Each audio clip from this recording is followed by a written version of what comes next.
if you're vaccinated and you have COVID, you probably don't have a lot of symptoms. Yeah. And there are many, this has been discussed in many fora. There's no one good answer except what Dr. Rivers gave. Yes. But 90 days, you're protected for 90 days after you've had the second COVID. Okay. And a related question comes from Cindy Smith. I think you perhaps may have answered it. How many doses of the COVID-19 vaccine will I have to take? You know what? We'd like you to know, say 3, huh? Yeah, 3. So this really depends on the vaccine that you've chosen to take. Like we mentioned before, Dr. Dalry just has mentioned it, we have 3 vaccines here in the Bahamas.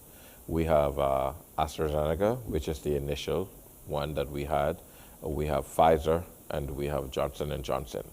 And so for the AstraZeneca and Pfizer, you need 2 doses to be considered fully vaccinated. Okay. Once you're fully vaccinated, then 6 months after, you can get a booster. Okay. For Johnson & Johnson, you only require 1 dose to be considered fully vaccinated. Okay. Again, you have to wait for 6 months before you get your booster. Right. And so all of the scientific data that is available shows that the immune system is actually strengthened, if you will, Yes. once you get the booster. Okay. After being fully vaccinated. Now, as you mentioned Johnson & Johnson, Beverly Gibson has an interesting question. She asks, I am aware that the J&J vaccine that was in the country has expired. Will those who took the J&J vaccine be able to take a J&J booster shot? Well, currently, we no longer have, as she mentioned, the J&J vaccine here in the Bahamas. That's not to say that we will not be getting more. But data from both the CDC and the WHO have shown that it is safe to mix vaccine. In fact, it might even be better to mix them than to just have a single method, because like I said, there are 2 different methods for vaccine. There's the messenger RNA and there's the viral vector. And so the data that we're getting is showing that it's very, very safe to mix them, and you might actually improve your immunity if you do, in fact, do that. Actually, my doctor said the same thing because I had that question. My first, my shots were AstraZeneca, and of course, Pfizer was being offered as the booster, and so that was my question. Yes. And so it's important that people understand that it can perhaps be more powerful if you combine the 2. Excellent, excellent. Now, Philip is saying, they said that the vaccine would end COVID, but people with the vaccine are getting it. That's why I am not interested in getting vaccinated. Why do things keep changing? It's a new virus. We're learning as we go along. We do not have all the information. It's not written down in any script, in any textbook. And the virus is changing on us. What has been challenging, in direct response to her question, if she's unvaccinated, she's taking a greater risk. Okay, okay. She's taking a big risk.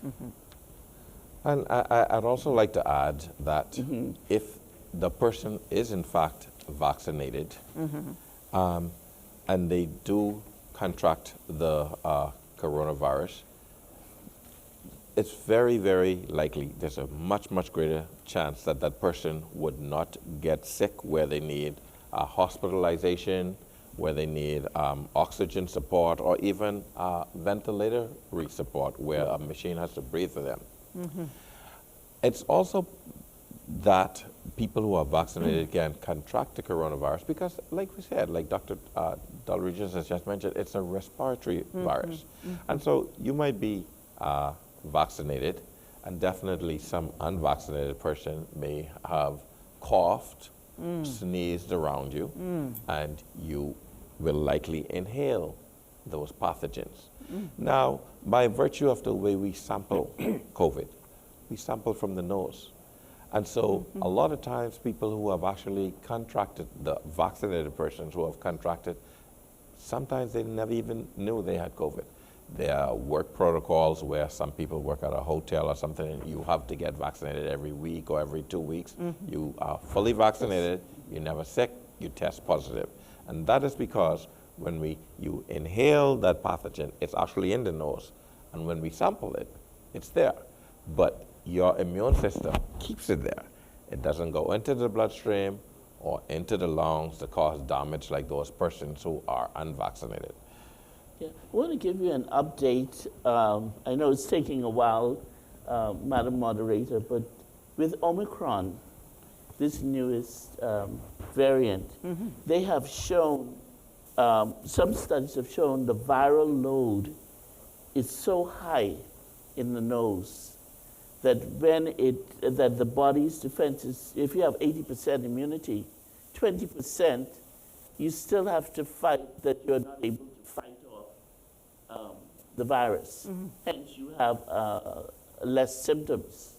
So another theory is that the immune system is not recognizing a portion of these viruses. So, you know, we learn as we go along. Yes. But I would encourage her name to be vaccinated.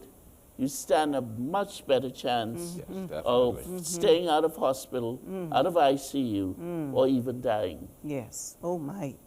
Ella is asking, is it true that the effectiveness of boosters only lasts for 6 to 8 weeks? Please help us here. Not true. Okay. Yeah, it's definitely not true. And and even though we're continuing to collect data, the data that we have so far has shown that those people who have gotten boosters have actually improved the length of time when they are no longer weakened, have a weakened immune system that if they come into contact with coronavirus will end up sick. Yes. Yeah. The challenge is to have more than 80%. And AstraZeneca numbers are showing that it's going on for months and even a year. They're testing 12 months, 18 months, and it's showing good promise with the boosters. Excellent. We need good news. we need to hear good news. They said that the vaccine would end COVID, but people with the vaccine are getting it. This is the next question. That's why I am not interested in getting vaccinated. Why do things keep changing? And we answered that. It's basically the same. It's basically the same question. Here's another question for you. This one is tricky. We got a lot of questions like this one that says, local doctors are saying get vaccinated, but others are saying not to and are prescribing other drugs instead. Who is right? I think I'm going to pass that to the practitioner. Yes. But I think we need to say to that individual, give them questions to ask their doctor about the medicine. Yeah, we use the FDA-approved medicines. But these other drugs or other alternatives, Dr. Rivers, give the patient someone, are they safe? Yes. Where they're tested? Yes, and I like what Dr. Delry just said just now. We go on scientific facts. FDA have approved these vaccines, the WHO, and so everything that we do, we want to do it safely, and we want to do it on evidence-based. Absolutely. And so I cannot speak to those healthcare practitioners who are against it, but I can tell you, if you are a person who is unvaccinated and you're looking for some alternative form, you have to actually contract that disease first. And everybody knows that prevention is better than cure. Amen. And so now you may contract COVID and get some of these medications, and there are a whole lot of them that have not actually been proven to work. like the hydroxychloroquine, the ivermectin, even though we know that these drugs are safe in human beings because they've been used a long time, but they've been used for other diseases. Right. We don't know if they work against COVID. But who wants to take a chance to catch COVID in the first place when you can be vaccinated and prevent it? Thank you so much. And ladies and gentlemen, we go to our next break, and when we return, we will be entertaining more of your questions for the good doctors. We'll be right back. Physical distancing isn't the same as being socially distant. I know that sometimes it can be a bit difficult not being able to engage in the in-person social activities that we did before, whether that be going to the movies or just hanging out in person. But remember that different does not mean distant. As the generation of technology, we can get creative in planning virtual parties with friends and family, play online games with friends, plan virtual family parties, start a cooking competition among cousins, or do a virtual dance party. If you do gather in person, however, remember to avoid gathering in large groups. Always ensure that you wear your mask to cover your mouth and nose. And remember, wash and sanitize your hands often. Don't wait. Get vaccinated today. Omicron spreads fast. Protect yourself by wearing your mask the right way. Crowded indoor spaces present the most risk. See how the choices we make help stop the spread. Everyone should take steps to prevent getting and spreading COVID-19 to protect themselves, their communities, and people who are at increased risk of severe illness. Persons with certain underlying medical conditions such as asthma, cancer, HIV/AIDS, hypertension, diabetes, and heart conditions, just to name a few, are at increased risk for severe illness from the virus that causes COVID-19. This message has been brought to you by the Public Hospitals Authority. While it's encouraging that the national COVID-19 vaccine rollout is going successfully, it's not the only precaution to reduce the spread of the virus in our communities. It's important to continue practicing safety protocols because it is our social responsibility to protect ourselves and to protect others. Wash your hands for a friend with a weaker immune system. Only read and share information from trusted sources to avoid unnecessary panic. I'm gonna need y'all to avoid these large crowds. We could have loved ones at home who have underlying health conditions. Do it. Practicing safety protocols is an act of brotherly and sisterly love. The life you save may just be yours as well as your neighbor. Together we will win. We will win. Don't wait. Get vaccinated today.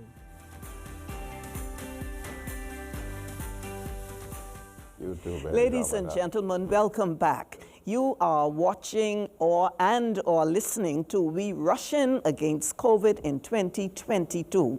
I am Arlene Nash Ferguson, and I have here as our very special guests Dr. Merceline Dahl-Regis and Dr. Austin Rivers. And we have a video question to begin this segment from Eleanor. Please go ahead, Miss Eleanor.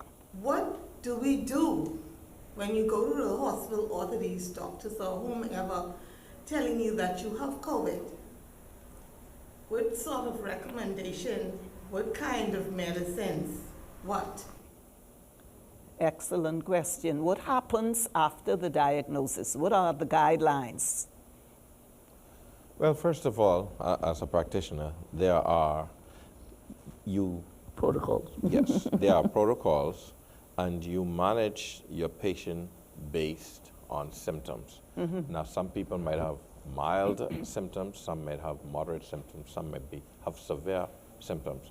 For those people with mild symptoms, they probably just need supportive care. Okay. They need to, very, very importantly, stay hydrated. Yes. Isolate?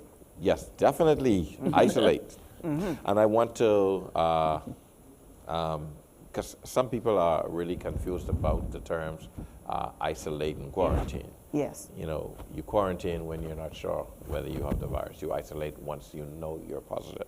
Oh. And so you definitely isolate. And then For people who have a cough, you might want to give them cough medications. For persons who have a fever, you might want to give them acetaminophen, or what we know commonly as Panadol or Tylenol. Doc, for those of us who are a little slow, please explain the difference between the quarantine and the isolation. What is the difference? Okay.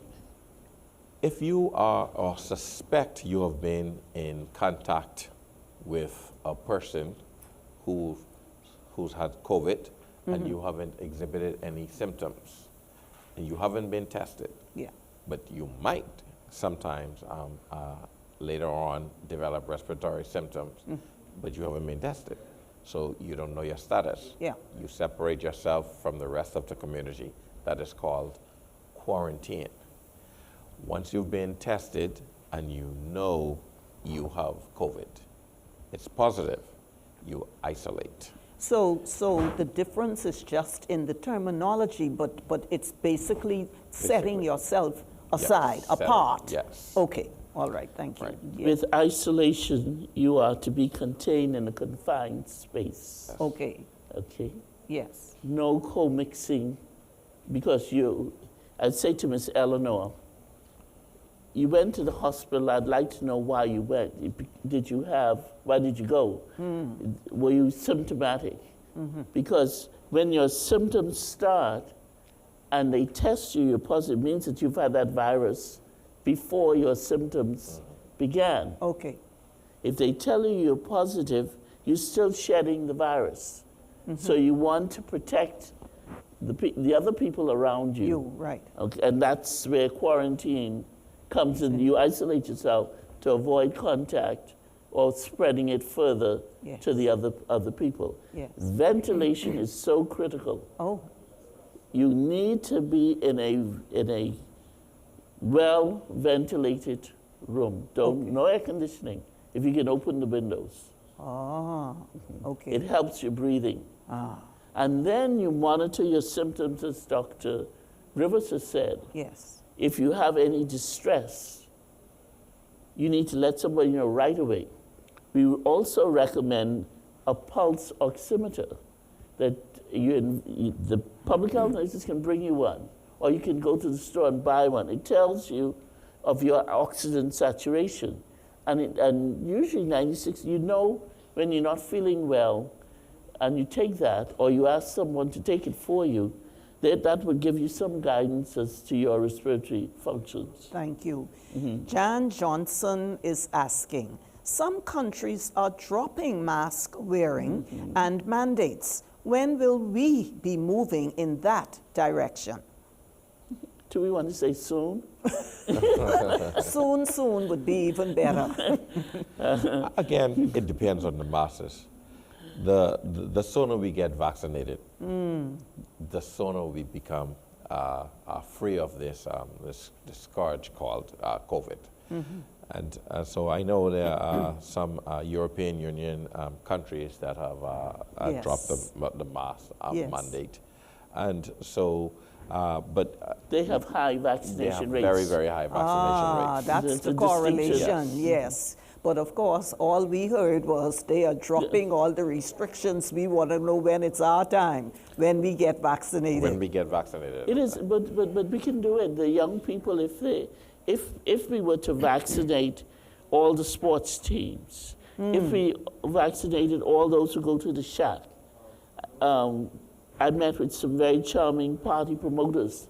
They tell me they have 1,000 people at their venue. If we could get all of those persons vaccinated, we can move this. We would be on our way. We can move this needle quickly. Yes, and as you were talking about children, young people, Cheryl asked this question.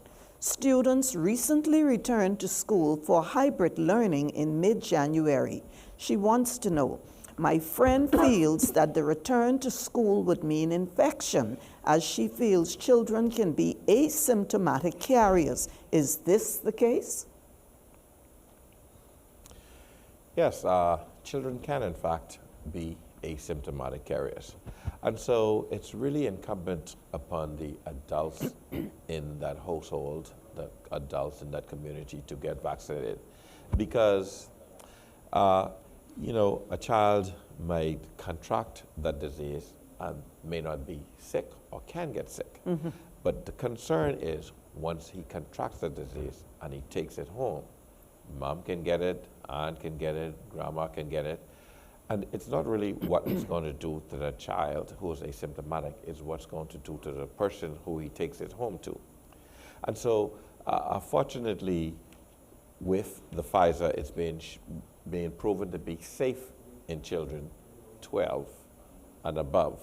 And so I'd encourage everybody, especially now that we're going back into the schools face-to-face, children who are 12 and over should get vaccinated to prevent taking that virus back home to their loved ones. But as an educator, you know that there are trade-offs. Yes.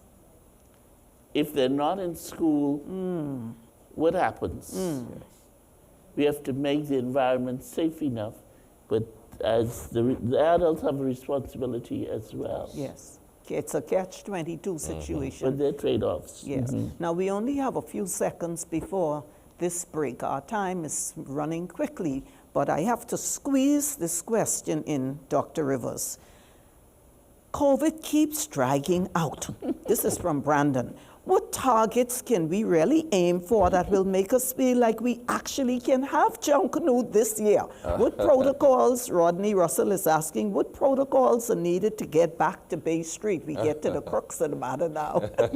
Well, I want to get back to Bay Street. Everybody in the shop. 2022, I want to get back. And we have 30 seconds to answer before we go to the break. Like everybody who's in the shack, come and get vaccinated. Okay, simple as that. That is the answer. Vaccination, vaccination, vaccination. Wow. We can end this.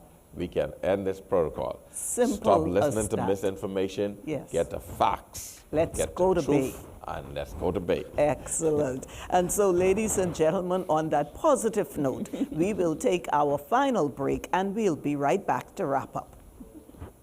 Hi, I'm Dr. Danny Davis, Data Management Consultant at the Ministry of Health and Wellness. Every client who is vaccinated in the Bahamas receives a vaccination certificate via email as proof of vaccination. When an individual presents their electronic or paper certification as proof of vaccination, it can be validated by anyone using the vaccine checker at the link vax.gov.bs. So at a restaurant, a hotel, an airport, or wherever in the world you may be, once that person logs on to vax.gov.bs, they can scan the QR code on your vaccine certificate to confirm your vaccination status. In the case of fully vaccinated individuals, the screen will appear in a green color, with the particulars of the individual, including name, date of birth, and what type of vaccine was received. For individuals who are partially vaccinated, their results will appear on an amber screen, again having the name and when the vaccine shot was received. Individuals who are not vaccinated will not have a result, and it will just show as a red screen. This QR code scan, in conjunction with a picture ID, ensures that the presenter is in fact the individual who is the holder of the certificate. This combination of picture ID and QR code scan completes the security and robustness of the Bahamian vaccine certificate. So individuals who are vaccinated also receive a yellow vaccination card. This card can be used in certain situations to confirm your vaccination status. It does not have the same controls as the electronic certification, but in certain situations it can be used.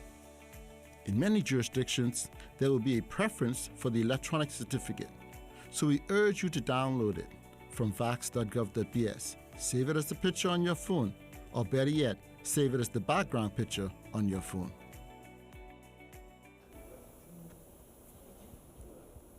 What protocol you would suggest be put in place to accommodate the Junkanoos back at Bay Street?